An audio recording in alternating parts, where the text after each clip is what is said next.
Welcome to another episode of Peers Over Beers, your favorite digital and social evangelist podcast, with your industry veteran hosts, Michael Sandoval and Chris Detzel. This podcast starts now. Hello, and welcome to another episode of Peers Over Beers. I'm one of your hosts, Michael Sandoval. And I am the second host, Chris Detzel. Hello, second host. By the way, look, I have a great looking beer here. I don't know if you can tell that, but it's a community beer. They're located here in Dallas, Texas. And I'm very interested. It's Honey Citrus Blonde. So I'm very interested to taste this, not right now, but it'll have to be later. It's during the day. And I know there's some folks who can't see it. It's actually a very nice, cool looking can because it's done like a honeycomb on the outside and it's honey citrus. It's one of those beers that come out during this time because it's starting to get warmer outside and folks are going to want to sit outside. Yeah, it's called, the company is Community Beer Company. Yep. So I follow them on Twitter now from Peers Over Beers. Stalking them. Please sponsor us. Hey, sponsor us. Hey, we're also community. Yes. No, I thought it was funny because I bought it. It said community, and I was like, Costco. I showed my wife. I go, I'm buying this beer, and this 24 pack, way too many. But she goes, too funny. Community, ha ha ha. So, your wife is very cool. That's awesome. Mm-hmm. So we've been going on a run on this idea of answering some of your questions that have been coming in naturally as you've been kind of growing your community. Yeah. One of them, we've done a couple episodes of those, but we carry on because they're great little chit chat conversations. The last time we said, "Ooh, metrics, let's do something on the side. Let's do that one as a special one." So, yeah. Do you have the question they asked on metrics specifically, or was it just metrics? The question really was just around, what are you going to measure, and what's going to make you success? What determines what success is? And my thought is when there's, and you kind of taught me this, but there's different levels of metrics, right? I think in the first year, you've got to be kind to yourself, and kind. Look, I mean, you don't know what you don't know when you first start a community. So, you've just got to look at just two or three things. And I'm not saying you don't measure other things outside of, but what you're going to show the business, just probably two or three basic things, and then say, hey, that's what I'm measuring. Yes, you measure other things and you put it on your spreadsheet, you kind of track. But, I would say keep it simple in the first, and then we can talk about maybe year 2 or 3. What are some things that you really look at, So I think that's kind of where that question is. It's funny because, when you're in an office, you hear the phone starts to ring and all that kind of crazy stuff. But so I had you on mute. So I'll make a couple. I'm curious how you answered it. Because you know how I kind of go around this idea of metrics. Like, you're right. Year 1 and year 2 is different from year 3, year 4. And so I love the way, and I can't take credit for this, but I think it was Forrester who originally did this years ago, in characterizing communities' growth into 3 separate areas. One was birth. Then they call it adolescence. I think that was a term, but it was growth stage. And then there's maturity.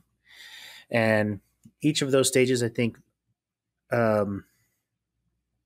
require different metrics, or at least different dashboards. Are you sure it wasn't the CR Network that has that? They have something like that too. They have something like that too, but I think they adopted it from Forrester or It's somebody. from like Forrester. That. I think I just remember Forrester being one of the first. I want to say it was Charlene Lee who first did it out years ago.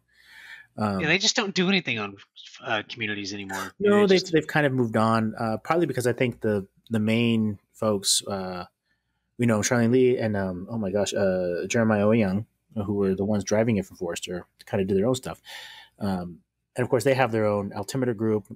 Those two, I think, created the altimeter group, and I think they kind of matured that whole model. And I think they have an article about metrics in these different phases.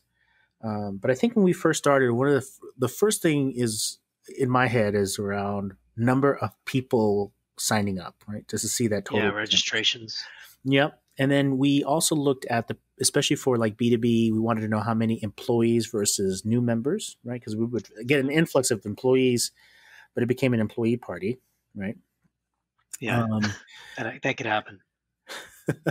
uh, we looked at number of interactions, right? Number of posts that were being created and posts per person. I mean, those are kind of big, quick items to see. Are they interacting? Are they coming in?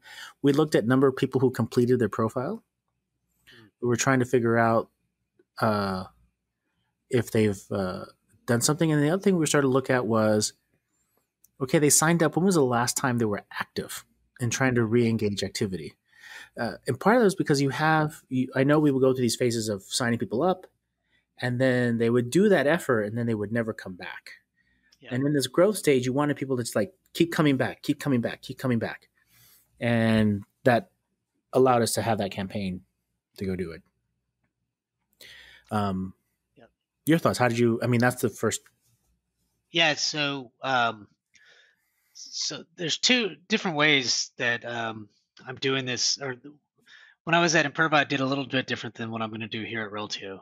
When I was at Imperva, the way I kind of looked at it was just registrations was a key, and not to say the other things weren't, but to just tell my bosses, hey, this is what we're going to look at for metrics and page views. And I know a lot of people don't like that metric, but it was somewhat of an easy metric to kind of gauge on. I'm not doing that this time around. What I'm doing instead is kind of your thought is, yes, registrations for this first year. Two things that I care about really is registrations and engagement. Mm-hmm. So engagement, in that engagement bucket, registrations is registrations. And then we are looking at, partners versus employees versus customers and non-customers. So we're putting that in 4 buckets. And so when you register, you have to say, I have one question on the registration that says, are you a customer? And it says, I'm a partner, or yes or no. And then employees will log in through SSO. And so you can just you can count those easy. So that's one. So that I'll be tracking. And 2, I'll be tracking engagement. So whether they reply, like, log in, and I'll do it as a percentage. So I'll say 7 to 10. The goal is 7 to 10% of engagement of that entire audience for the year.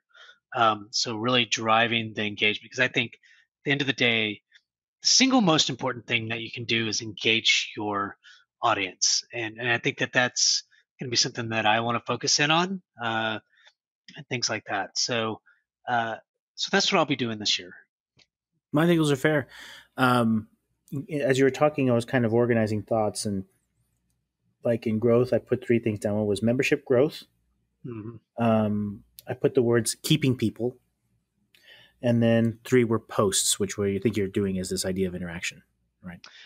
Yeah, I like the idea of, so with Higher Logic, there's it's really cool, and they didn't have it with Telligent, but you can tell everybody who's logged in for the day, and it gives you these numbers, and then you can just click on it, and it tells you the exact the people that are doing it on a daily basis. You can run different reports and things like that. So yeah, the reporting is fairly robust, not just because of that one metric, but I do like those things from an engagement. I think also that I'll start tracking is number of posts. Maybe it's a week or something like that. Time it takes to answer a post, and how many posts per thread. Yeah, so that's where I think your phase 2 comes in, right? Yeah, I agree. So in your but at least I'll have that information. Yeah, no, you should have it. Absolutely, you should have. Yep. And in phase 2, that's where I feel you should start doing this, what I call SLA level activity, like time to a post, time to answer, time to first answer, where you're really looking at interaction total population to see how that's going up over time. No, I think that's definitely necessary. And I was thinking, as you were talking about your boss, you and I, as kind of a community, we'll use the words geeks, but we'll just say it like that, which is we are hypersensitive to what's going on in our community. We pull all these numbers and we look at it, but at an executive level, It's you probably a had good you point. were I'm glad you mentioning bring that that up. like this is too much in the weeds sometimes for Yeah. somebody. Nobody Um, wants to see a bunch of fucking metrics. They're no, just like, okay, I don't give a what is the key here, and why? How is it driving? The business goals at the end of the day. Some of our business goals are, you know, case deflection, time to value, and those kinds of things. Is community doing that? Yes or no? And how are they? How is it doing it?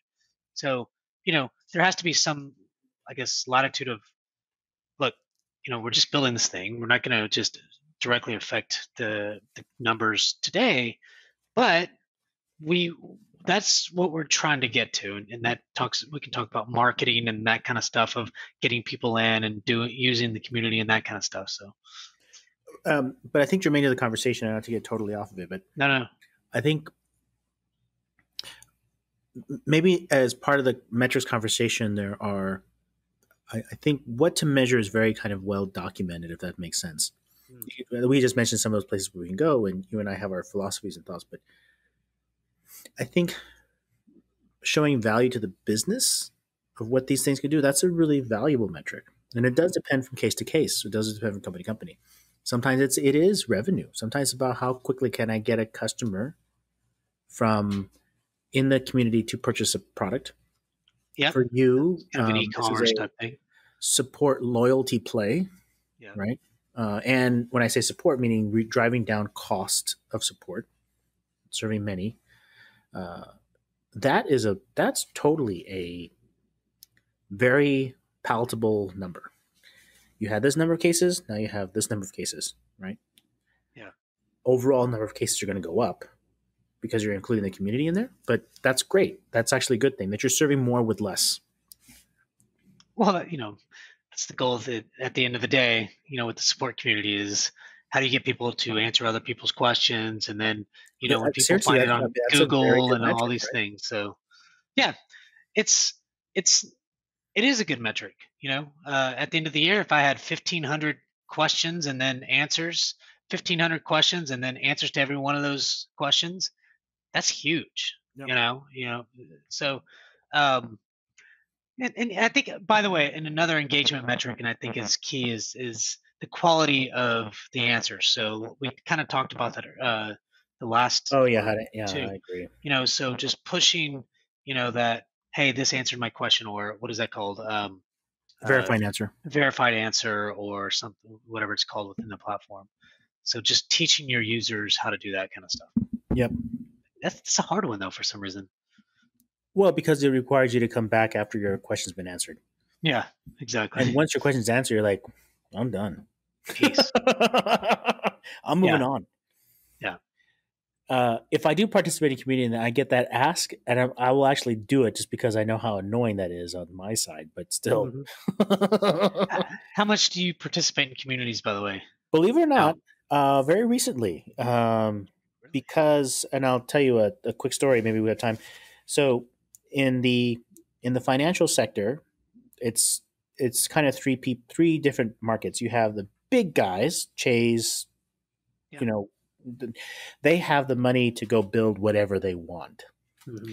And they rarely use third parties, partly because that's a security risk.